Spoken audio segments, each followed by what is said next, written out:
All right, so Michael King was speaking to Dan Martin of the New York Post, and he had an interesting quote thinking that the San Diego Padres have already won the Juan Soto deal. He says here, I continue to praise AJ Preller and be confident in saying I feel like the Padres won the trade. King said by phone from San Diego on Monday, I feel like the talent we've gotten. I was shocked to see the Yankees part with that many people. Obviously, it's Juan Soto, so you have to give up a big package, but I was pumped to see who was coming with me to San Diego. I know they're going to contribute this year and for years to come. So, have the Padres already won the Soto trade?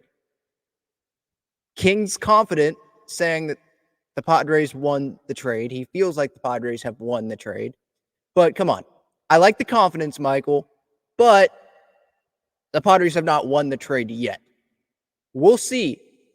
What determines if the Padres win the trade is how many championships do the Yankees win? Like, if Soto is only with the Yankees for 1 year, and if they don't win the World Series and he leaves for another team, the Padres, I think, automatically win the trade. Because I think one of, King, Thorpe, Vasquez, Brito, one of them will end up being an impact pitcher at least for the Padres. For the Padres, you're hoping that all of them do, or at least the majority of those guys, those four arms that they got, will end up being impact guys for the Padres. But for the Yankees side of things, determining if the Soto deal, if they win this, if they are able to lock up Juan Soto before free agency, I guess you could say that they win the deal because it's Juan Soto. But, I mean, winning matters the most here. And just like the Padres, when the Padres acquired Juan Soto, we thought that Padres won the deal, right? Like, because Juan Soto's the better player that they got back, they win. But they didn't win the deal. I think it's pretty obvious that they didn't win the deal because they didn't win. They never made it to the World Series. They didn't win the World Series. And then they had to trade him before he was even a free agent.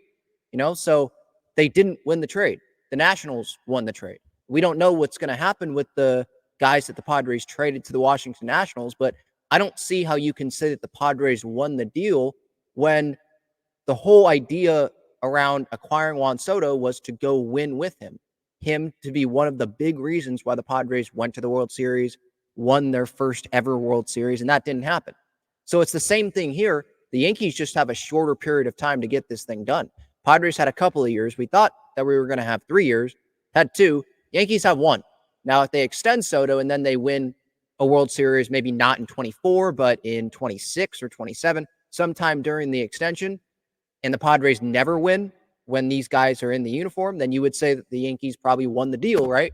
Because maybe him playing for the Yankees in 2024 convinced him, hey, this is the place I want to be long term. And then he helped them go win a World Series, right? It's all about winning here. And I definitely understand Michael King's perspective here, like the talent, saying he was shocked to see the Yankees part with that many guys. Thorpe, one of the top pitching prospects in their system, and King, who is a mid-rotation starter and had some really good moments as a starting pitcher at the end of last year. And then Vasquez and Brito, guys that have a lot of control, young, can start, can relieve, can be impact guys for the Padres, hopefully here, starting in 2024 and then beyond. We'll see what Thorpe ends up being. Higashioka, it's only 1 year, so that's why I don't really mention him in this deal, but he could end up being a very impactful guy for under-the-radar impactful guy for this Padres team in 2024 if Campusano gets hurt, obviously hoping that doesn't happen, or just when he's behind the plate and Campusano is not, starting at catcher, or even if he's just not in the lineup and then Higashioka at the bottom there, maybe he comes up in some big moments. Maybe he doesn't have a huge year offensively because that's not really who he is, but maybe he comes up in some big offensive moments like Jorge Alfaro. I'm not trying to compare the two hitters. It's two different styles of hitting. Alfaro, has more power, but how if you look at the 2022 season with Alfaro, it's not like he had the best offensive season for a catcher ever, but he came through in big moments, obviously. And we remember his 2022 season, I think, at least emotionally as Padres fans, pretty good because of the amount of times that he came through with all the walk-offs and all the clutch situations there in that regular season. So, yeah, have the Padres already won the Soto trade? No one has won the Juan Soto trade right now. I mean, I get it from the Padre perspective. Like, we won it because we weren't going to keep Juan Soto long-term. There's still a lot of talent, I think, on this team for 2024 and beyond. They got someone that could be in their rotation for a long time in Drew Thorpe, middle of the rotation, wherever he slots into that rotation. They got Johnny Brito and Randy Vasquez, guys that can be on this pitching staff for years to come and are under control and not making much money. And they got a mid-rotation starter who could be their number 3 starter for the next couple of years. And the Yankees did not want to give up Michael King. So they gave up more, the Yankees did, to get Soto and Grish. So the Padres got a lot back in the deal. But the Yankees got the 900-plus OPS guy. They got a good defensive center fielder in Trent Grisham. Like, that's a really good guy, I think, to have on your bench. And when Jason Dominguez comes back, he's probably going to be the number 5 outfielder if he's going to be on the roster at that point. But who won it, that has not been decided yet. It's going to be based on wins.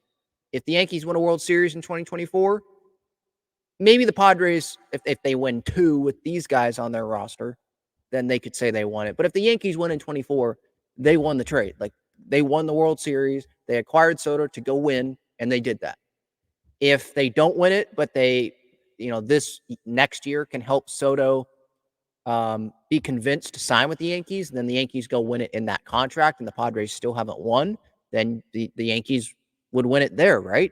Because part of, like I said earlier, part of 2024 is convincing Soto that this is the right place for him, right? I would imagine, and they're going to offer him a lot of money.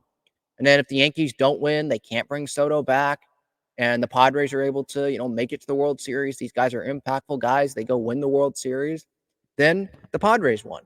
If neither team wins the World Series, let's say in 2024, Yankees don't bring back Soto, they don't win the World Series, then that would mean the Padres automatically win the deal, right? Regardless of if the Padres go win the World Series or not, because they have guys that are going to be impacting their team for much longer than Juan Soto's 2024 season, if he doesn't stay there long term, right? And Trent, he's significant. I don't want to make it seem like he's not significant, but it's obviously the Juan Soto trade. So Grish for the next couple of years, however long, I think it's the next couple of years that he's under control for the Yankees. If Soto leaves and they don't win, I don't think Yankees fans are going to be looking at it as, well, hey, at least we have Trent Grisham still. We still won the deal. No, you're going to see how much talent the Padres have and be like, well, hey, at least we went for it, but he's not here long term. We didn't win. Padres won the deal. So it's TBD on who won the deal, but I like the confidence from Michael King and believing in the guys that the Padres got back in this deal. And Michael King, Burrito, and Vasquez, I think they're all in San Diego working out. So that's good to see.